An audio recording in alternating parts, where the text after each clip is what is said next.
மத்திய பிரதேசத்துல இந்தூர்ல பாத்தீங்கன்னா தண்ணி இன்ஃபெக்ஷன் ஆகி 200க்கும் மேற்பட்டு ஹாஸ்பிட்டல்ல அட்மிட் பண்ணியிருக்கிறாங்க.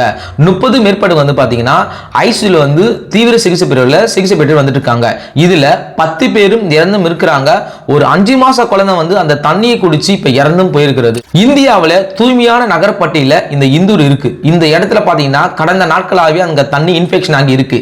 இதை பத்தி சம்பந்தப்பட்ட அதிகாரிகிட்ட சொல்லும் போது அவங்க அலட்சியமா இதை விட்டு இருக்காங்க. அதோட விளைவு தான் பாத்தீங்கன்னா இந்த விஷயம் நடந்திருக்கு. இப்போ இந்த தண்ணி எப்படி இன்ஃபெக்ஷன் ஆகின்னு சொல்லி இப்ப கண்டுபிடிச்சும் இருக்கிறாங்க. அதாவது அங்க ஒரு பக்கத்துல ஒரு போலீஸ் ஸ்டேஷன் இருக்கு. அங்க பாத்தீங்கன்னா குடிக்கிற தண்ணியும் கழிப்பிற்கு போற ஒரு அந்த தண்ணியும் பாத்தீங்கன்னா அந்த ஏதோ அந்த இணைப்புல ஏதோ மிஸ்டேக் ஆகி இருக்கு அப்படின்னு சொல்லி கண்டுபிடிச்சும் இருக்காங்க.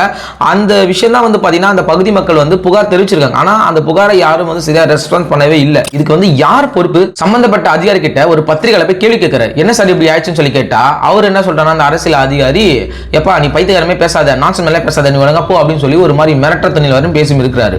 இதுதான் பாத்தீங்கன்னா மத்திய பிரதேசத்தில் இருக்கிற இந்தூர்ல தண்ணி பிரச்சனையால வந்த பிரச்சனை பத்தி நம்ம சொல்லிக்கிறோம். நன்றி, வணக்கம்.